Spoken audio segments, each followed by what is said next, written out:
Hello दोस्तों, परम कहानी में आपका स्वागत है। दोस्तों, आज का कहानी है मेहनत के फल। दोस्तों, एक गांव में दो दोस्त रहते थे। एक का नाम मोहन और दूसरे का नाम सोहन था। दोनों में बहुत ही गहरी मित्रता थी। मोहन बहुत ही धार्मिक व्यक्ति था। वह हमेशा भगवान की भक्ति में लीन रहता था, जबकि सोहन बहुत ज्यादा मेहनती था। एक बार दोनों ने 1 बीघा जमीन लेकर उसमें फसल उगाने के बारे में सोचा, जिसके बाद वह एक अच्छा सा घर बनाना चाहते थे। इसके बाद दोनों दोस्तों ने खेत खरीद लिया। सोहन दिन रात खेत में मेहनत करता था और मोहन मंदिर में बैठकर फसल अच्छी होने के लिए भगवान से प्रार्थना किया करता था। इसी तरह से समय बीतता गया और कुछ दिन बाद फसल पक गई। फसल पकने के बाद उसकी कटाई करके उसके बारे में जाकर बेच दिया। इसके बाद उन्हें अच्छा पैसा मिला। उस पर सोहन ने कहा कि इसमें से मेरा ज़्यादा हिस्सा है, क्योंकि मैंने दिन रात एक करके खेत को खाद पानी देकर फसल उगाई है।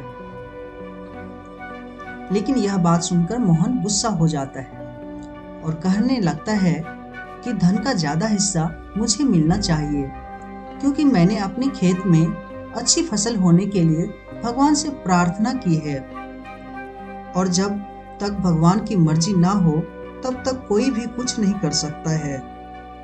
दोनों इसी बात को लेकर लड़ने लगे।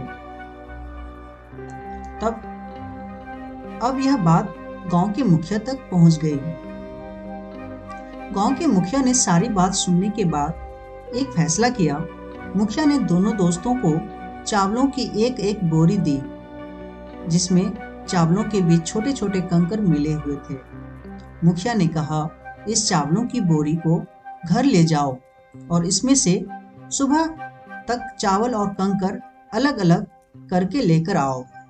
फिर मैं सुबह फैसला करूंगा कि फसल का ज्यादा धन किसको मिलना चाहिए। दोनों अपनी अपनी चावलों की बोरी लेकर घर चले गए।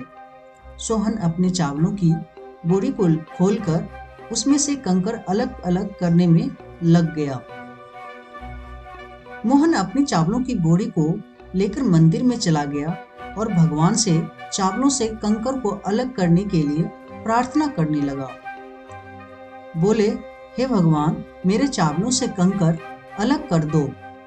दोनों अगली सुबह मुखिया के पास पहुंचे। सोहन ने तो पूरी रात जागकर चावलों से एक एक कंकर सारे अलग कर दिए थे। इस पर मुखिया बहुत खुश हुआ और मोहन ने अपनी बोरी मंदिर से लेकर जाकर ऐसी ही मुखिया के सामने रख दी और मुखिया से बोला, आप बोरी खोलकर देख लीजिए। मुझे भगवान पर पूरा विश्वास है कि इस चावल की बोरी से सारे कंकर निकल चुके होंगे। लेकिन जब मुखिया ने चावलों की बोरी खुलवाई तो देखा सारे कंकर चावलों के बीच ही मौजूद थे। मुखिया ने मोहन से समझाते हुए कहा कि भगवान भी हमारी मदद तब ही करते हैं जब हम अपनी तरफ से मेहनत करते हैं। यह बात समझाते हुए मुखिया ने फसल का ज्यादा हिस्सा, ज्यादा धन सोहन को दे दिया।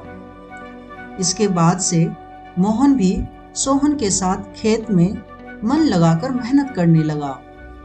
इस बार इनके खेत में और भी ज्यादा अच्छी फसल हुई।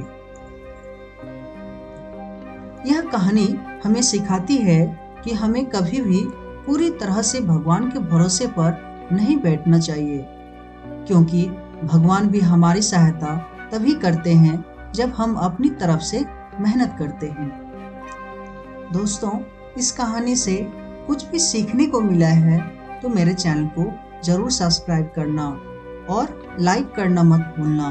धन्यवाद दोस्तों।